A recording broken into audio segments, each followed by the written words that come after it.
والصلاة والسلام على سيد الأنبياء والمرسلين وعلى آله وأصحابه وأزواجه وأولياء أمته أجمعين. أما بعد، فأعوذ بالله من الشيطان الرجيم.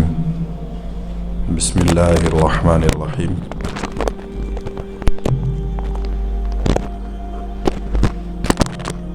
قال الله تبارك وتعالى في القرآن المجيد والفرقان الحميد: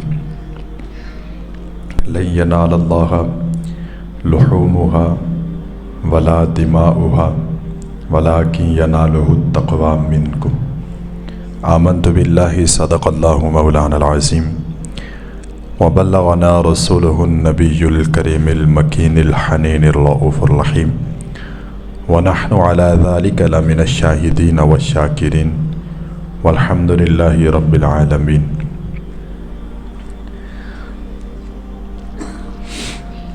کریمہ ببخشائے برحال ما کہ ہستم اسیر کمند ہوا،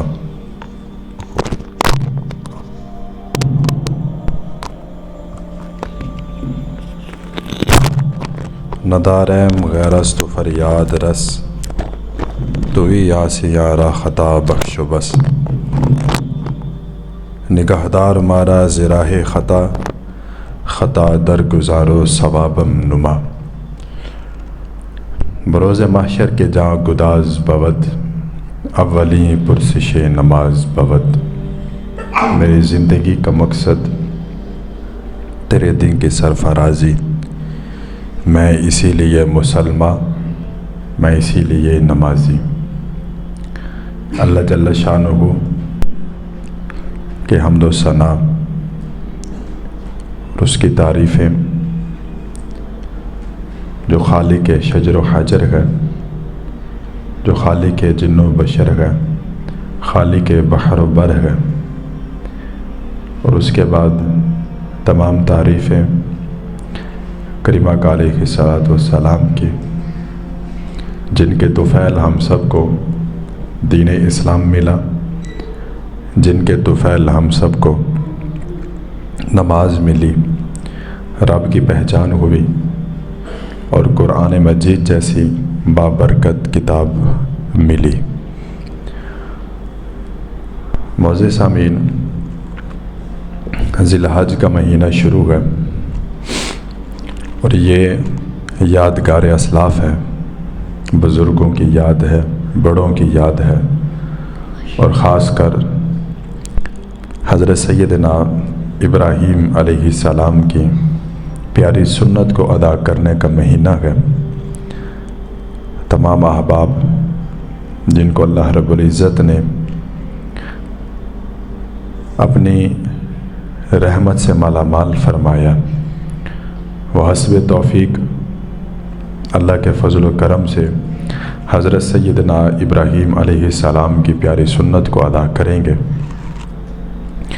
اور جن کے پاس اس سال سرمایہ نہیں ہے، یا اس سال جو نہیں کر پا رہے، اللہ رب العزت آئندہ سال ان سب کو بھی قربانی کرنے والوں میں شامل فرمائے.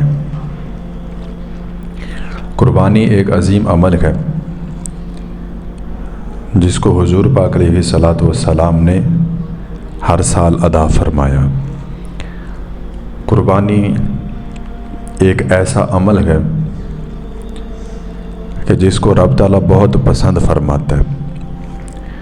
کریمہ کا علیہ الصلاۃ والسلام نے فرمایا کہ اللہ رب العزت کو ذی الحج کے مہینہ میں سب سے زیادہ جو کام اچھا لگتا ہے وہ ہے قربانی کرنا، خون بہانا. لیکن اس میں کچھ احتیاطیں ہیں، اس میں کچھ ایسی باتیں ہیں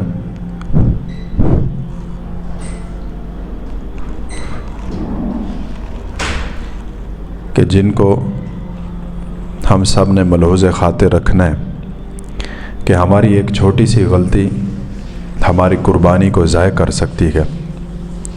اوپر آواز آ رہی ہے؟ اوپر چیک کرو نا.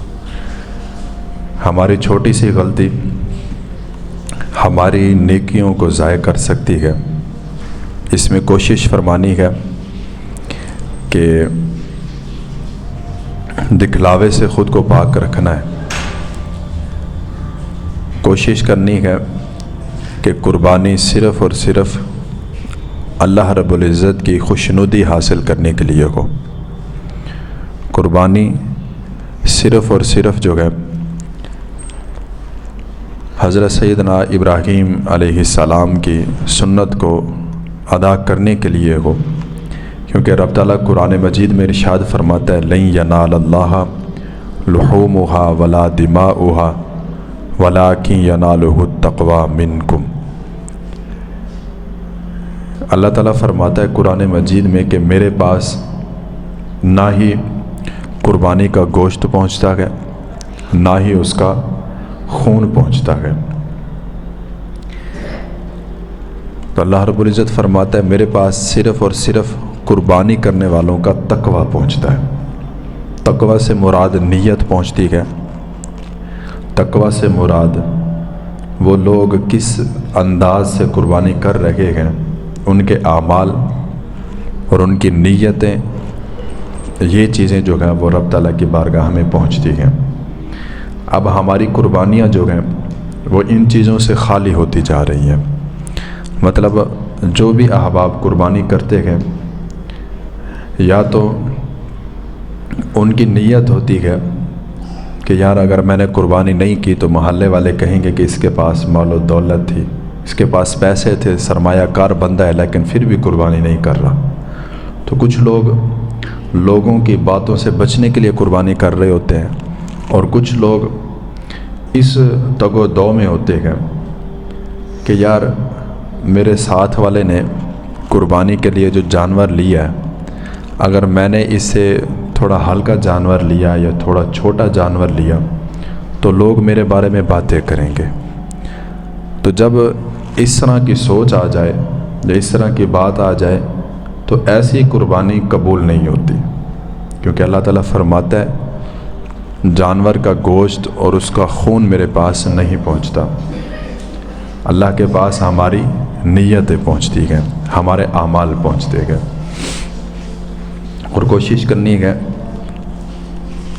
قربانی کے جو 10 ایام ہوتے ہیں ان میں زیادہ سے زیادہ عبادت کرنی ہے، اور کوشش کرنی ہے کہ جنہوں نے قربانی کے جانور خرید لیے ہیں ان کو اس نیت کے ساتھ گلی محلوں میں نہ پھریں یا اس طرح ان کو نہ گھمائیں کہ لوگوں کو دکھاتے پھریں کہ میں نے بھی قربانی کا جانور لیا ہے۔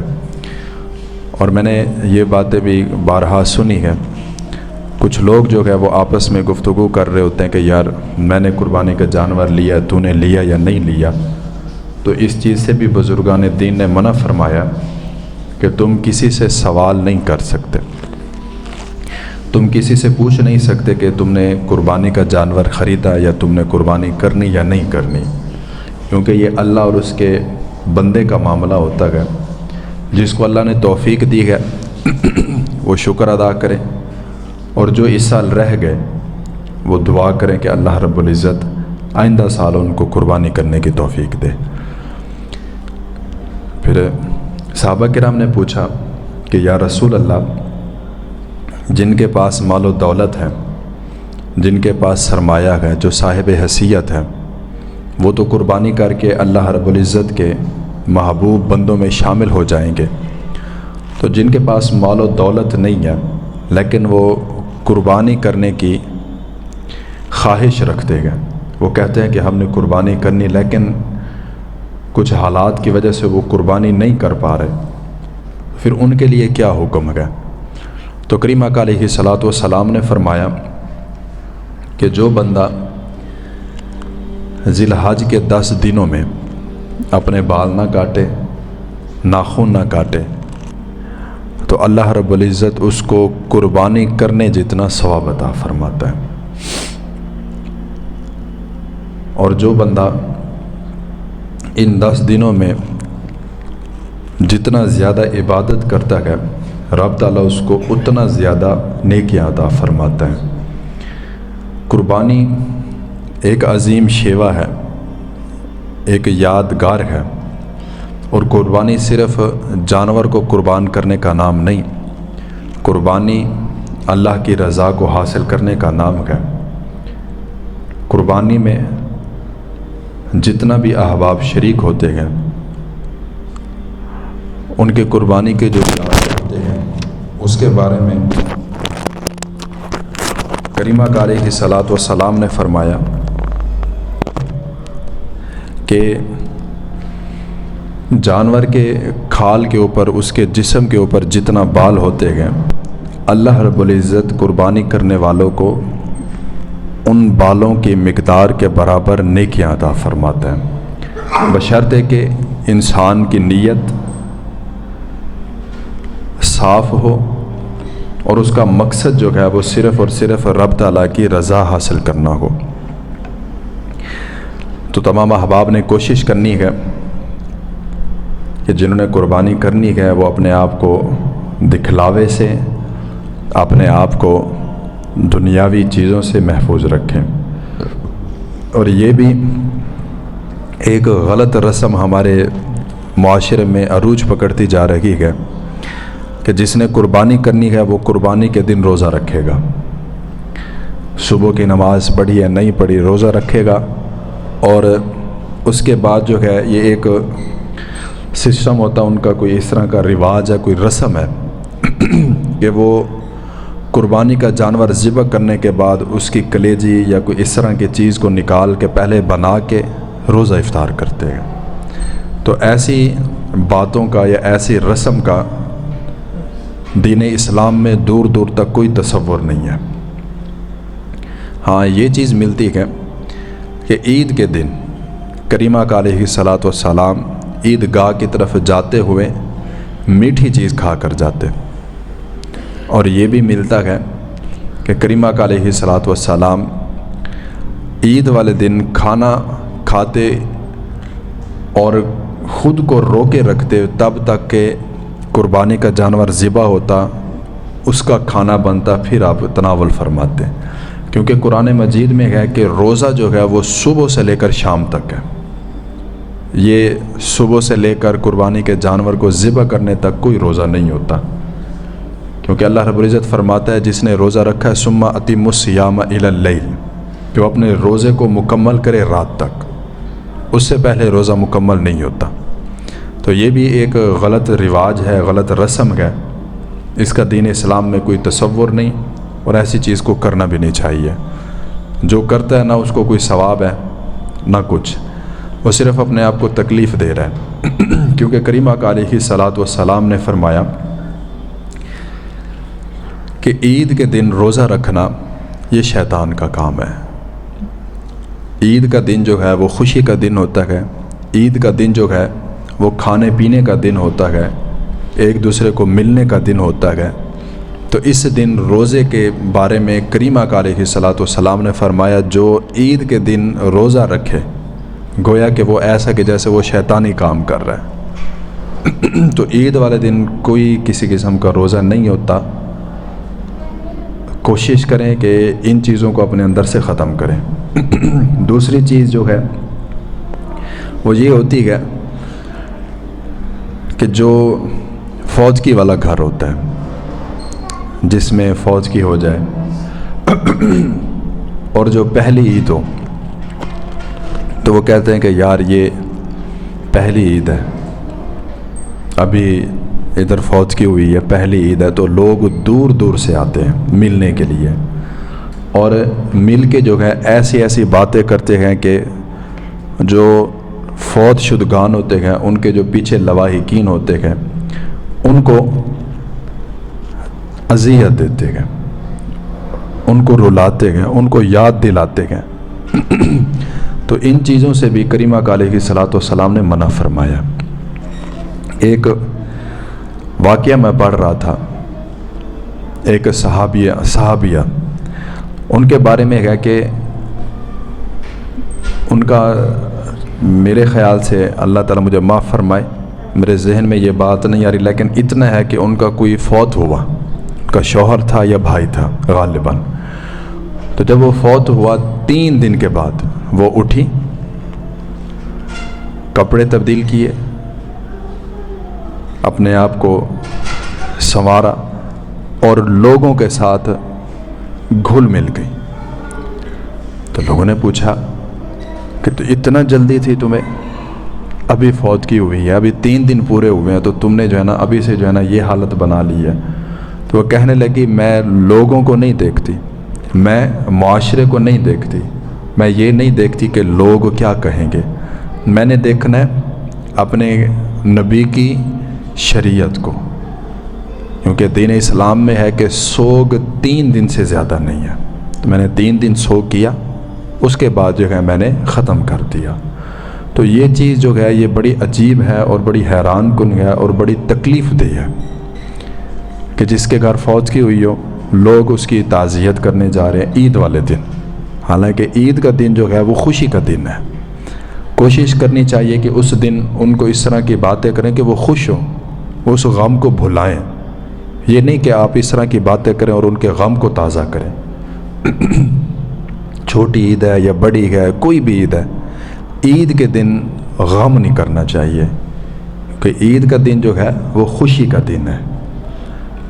تو یہ چیز بھی اپنے اندر سے ختم کریں کہ جس کے گھر فوت کی ہوئی ہو عید والے دن اس کے گھر جا کے تعزیت کرنا، ان کو ملنا، ان کو یاد کروانا، پھر ان کو رلانا، خود بھی رونا، یہ چیز صحیح نہیں ہے۔ دین اسلام نے اس چیز سے منع فرمایا، کیونکہ ہمارا دین اسلام جو ہے وہ بہت خوبصورت دین ہے، اور جہاں پر ہم اتنا باقاعدگی کے ساتھ حضرت سیدنا ابراہیم علیہ السلام کی سنت کو ادا کرتے ہیں۔ ہر بندہ کوشش کرتا ہے کہ میں ایک خوبصورت جانور لے کے آؤں اور اس کو ذبح کروں اللہ کی رضا کے لیے، اس کو ذبح کروں میں حضرت سیدنا ابراہیم علیہ السلام کی سنت کو ادا کرنے کے لیے۔ تو صرف ان لوگوں سے اتنا سی گزارش ہے کہ یار حضرت سیدنا ابراہیم علیہ السلام کی سنت کو ادا کرنے کے لیے ہم اتنا اہتمام کرتے گئے، ہم نے جانور بھی خریدے، ان کو پالا بھی، ان کو تیار بھی کیا، اور عید کے دن بڑی باقاعدگی کے ساتھ اس کو ذبح بھی کیا، گوشت بھی تقسیم کیا، اور یہ تصور کیا کہ یہ حضرت سیدنا ابراہیم علیہ السلام کی سنت ہے جو سال میں 1 مرتبہ آتی ہے۔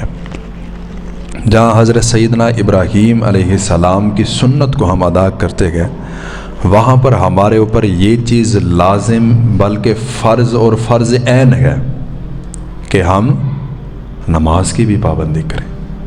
ایسے بندے کی قربانی کا اللہ تعالیٰ کو ضرورت ہی نہیں ہے کہ جو بندہ نماز نہ پڑھے اور قربانی کرے۔ ایسے بندے کی قربانی کی رب تعالیٰ کو قطعاً ضرورت نہیں ہے جو قربانی تو کرے لیکن بہن بھائیوں کا حق مار کے بیٹھا ہو۔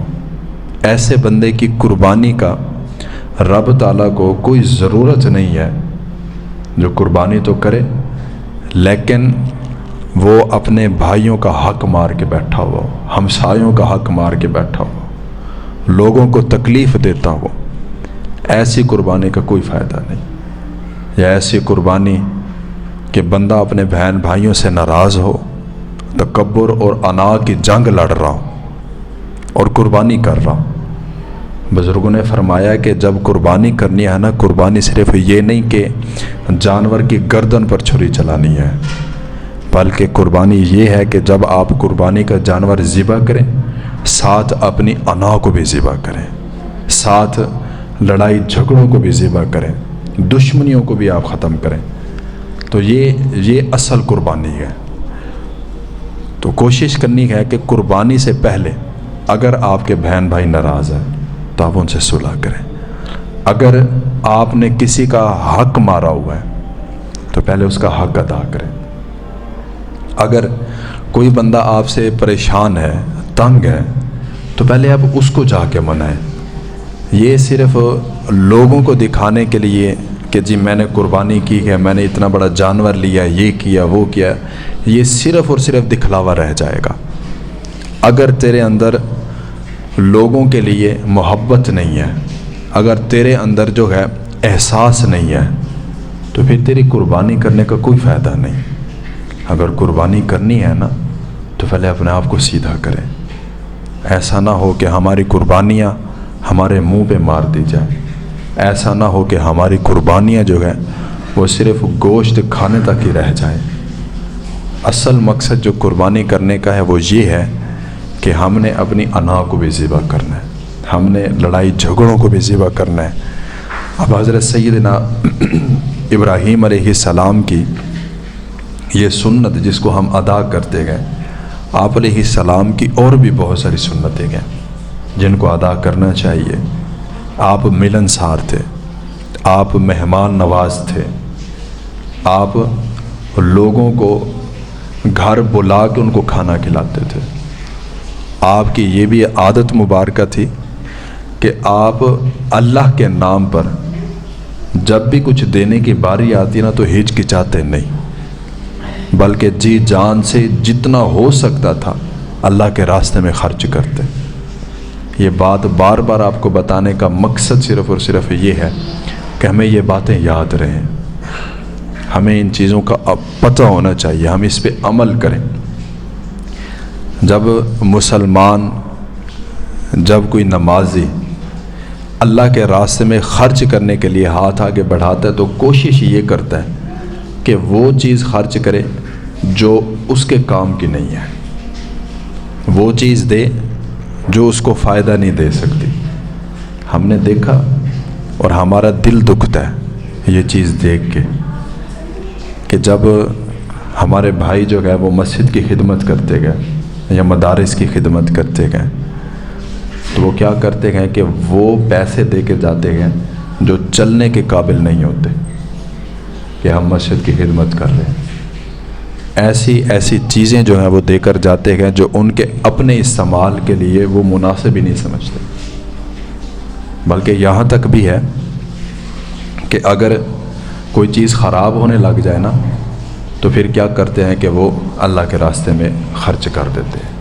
ٹھیک ہے تو اپنے پاس ہے، خراب ہونے لگی ہے، ضائع ہونے لگی ہے، یا تو وہ روڑی پہ پھینک دیں گے یا تو پھر اس کو ضائع کر دیں گے، اللہ کے راستے میں نہیں خرچ کریں گے۔ جبکہ رب تعالیٰ قرآن مجید میں ارشاد فرماتا ہے من جاء بالحسنۃ فلہ عشر امثالھا، کہ تم نے رب تعالیٰ کے راستے میں جو خرچ کرنا ہے اللہ نے تمہیں اسی کی طرح اس کا بدلہ دینا ہے، دنیا میں بھی اور آخرت میں بھی۔ اب یہ بالکل تصور نہ کریں آپ کہ آپ دنیا میں جو ہے وہ اس طرح ڈنڈیاں مار کے جو ہے نا وہ اللہ کے راستے میں خرچ کریں اور یہ تصور کریں کہ ہم جو ہے نا وہ حق ادا کر رہے ہیں، جیسا ہم دیں گے ویسا ہمیں ملے گا۔ حضرت سیدنا ابراہیم علیہ السلام کی یہ بھی ایک سنت ہے جس کو ہم بالکل نہیں ادا کرتے۔ حضرت سیدنا ابراہیم علیہ السلام، ایک واقعہ جو میں نے پہلے بھی آپ کو سنایا، پہلے بھی آپ کو بتایا کہ آپ بڑے مالدار تھے، آپ کے پاس بہت مال و دولت تھی، جانور تھے۔ آج سے پہلے آپ چلے جائیں تو اس وقت مال یا دولت کا لفظ جو ہے وہ پیسوں میں نہیں بولا جاتا تھا، بلکہ وہ جو ہے بند کر دو اس کو، یہ لفظ جو تھا یہ بولا جاتا تھا جانوروں کے اوپر۔ جس کے پاس جانور زیادہ ہوتے تھے، مویشی زیادہ ہوتے تھے، ان کے اوپر بولا جاتا تھا کہ یہ بندہ جو ہے مالدار ہے، اس کے پاس مال و دولت زیادہ ہے۔ تو حضرت سیدنا ابراہیم علیہ السلام کے پاس جانور بہت زیادہ تھے۔ تو ایک دن اللہ رب العزت نے فرشتوں سے فرمایا کہ فرشتوں، یہ ابراہیم جو ہے یہ میرا دوست ہے، یہ میرا خلیل ہے، یہ میرا دوست ہے، مجھ سے محبت کرتا ہے، میں اس سے محبت کرتا ہوں۔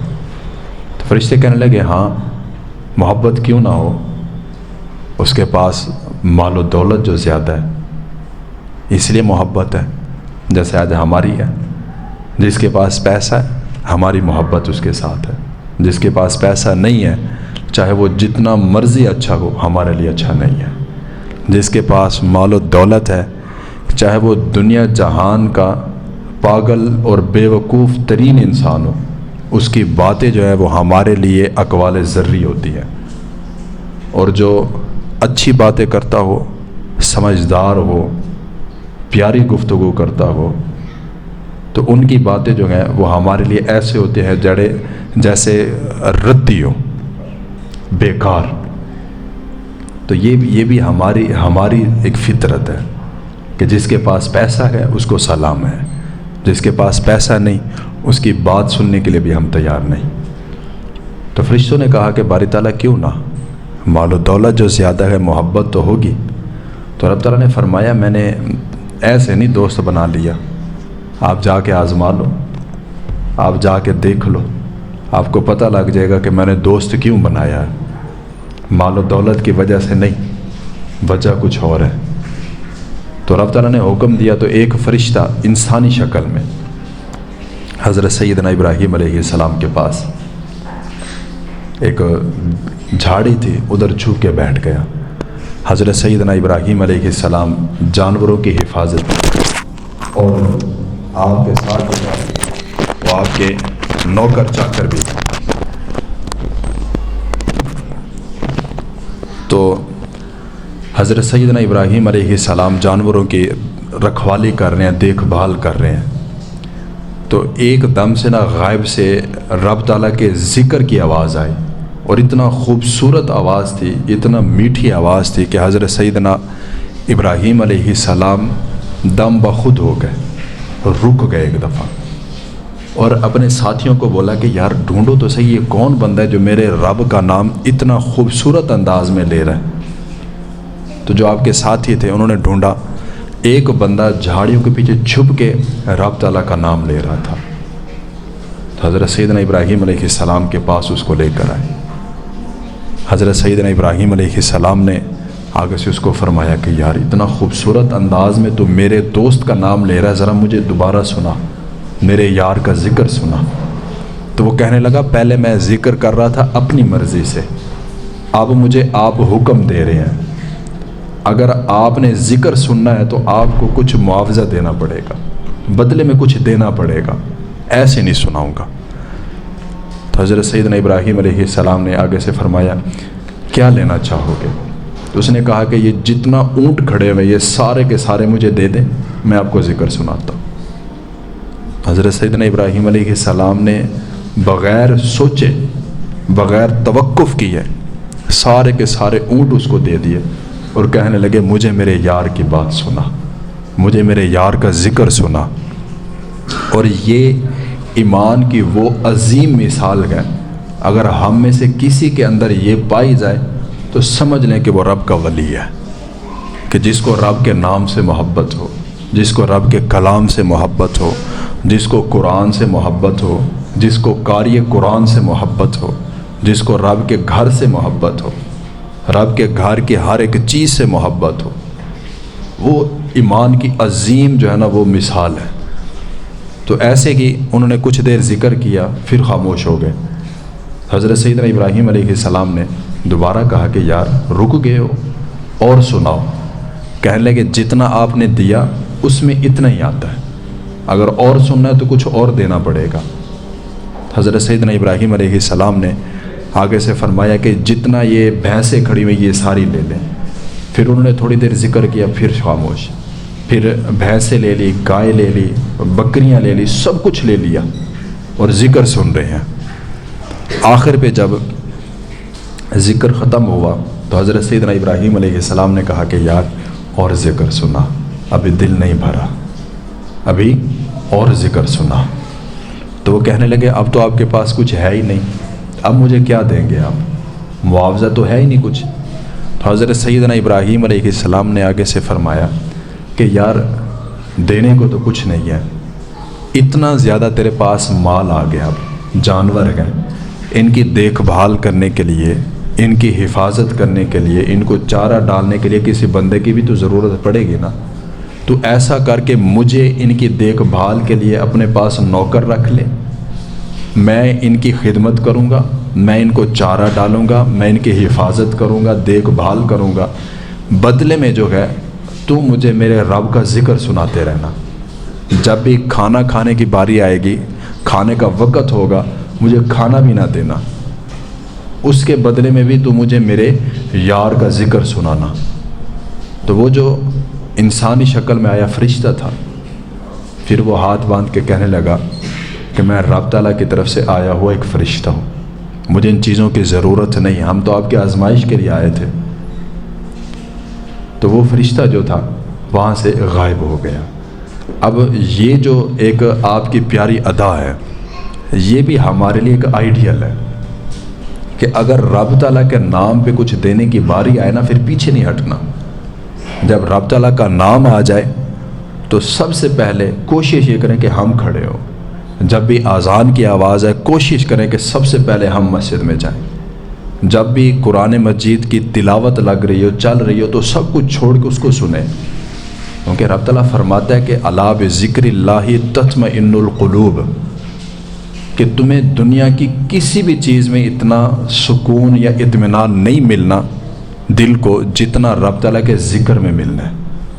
آج ہم جتنا رب تعالیٰ کے ذکر سے دور ہوتے جا رہے ہیں، اتنا ہم پریشان ہوتے جا رہے ہیں، اتنا ہمارے معاملات خراب ہوتے جا رہے ہیں۔ آج میں اب کیا بات کروں اور میں کیا کہوں اور میں کیا بتاؤں کہ ہمارے اس پوری آبادی میں، اگر میں اوپر والے اسپیکر میں بھی یہ اعلان کروں یا ابھی آپ جتنا بیٹھے ہوئے ہیں آپ سے بھی میں پوچھوں کہ ہم میں سے کون ہیں جو دن میں 5 وقت کی نماز با جماعت پڑھتے ہیں؟ میرا نہیں خیال کہ ہم سب ہاتھ کھڑا کر کے کہیں گے کہ ہم پڑھتے ہیں۔ یہ ہمارے مسلمانوں کا المیہ ہے۔ کوئی بھی ایسا بندہ نہیں ہوگا جو کہے گا کہ جناب میں نماز پڑھتا ہوں۔ قربانی ہم باقاعدگی کے ساتھ کریں گے، ہم 11ویں شریف بھی باقاعدگی کے ساتھ کریں گے، ہم ختم شریف بھی باقاعدگی کے ساتھ پڑھوائیں گے، درباروں پہ بھی باقاعدگی کے ساتھ جائیں گے، سب کچھ کریں گے۔ ہاتھ میں جو ہے نا وہ چھلے بھی پہنیں گے، ہاتھ میں ربن بھی باندھیں گے، سب کچھ کریں گے، عجیب عجیب فیشن بھی کریں گے، ہر چیز ہوگی، لیکن نہیں ہوگا تو ہمارے گھر میں قرآن مجید کی تلاوت نہیں ہوگی تو صبح کے وقت ہماری آنکھ رب تعالیٰ کی یاد میں نہیں کھلے گی۔ ہم رب تعالیٰ کو نہیں، ہم شیطان کو راضی کرتے گئے۔ اب حالات ہمارے سامنے ہیں، آج ہم کس دوراہے پہ کھڑے ہو گئے ہیں۔ جتنا ہم دور ہوتے جائیں گے رب تعالیٰ کے در سے، اتنا مصیبتیں بڑھتی جائیں گی۔ آج اپنے رب کی بارگاہ میں آ جائیں، قربانیوں کے کرنے سے پہلے اپنے اندر کے شیطان کو قربان کریں، اس کو ماریں، لڑائی جھگڑے ختم کریں، نفرتیں ختم کریں، عداوتیں ختم کریں، صرف محبت بانٹیں۔ اللہ رب العزت ہم سب کو عمل کی توفیق عطا فرمائے، آمین۔ وما علیہ الا البلاغ المبین۔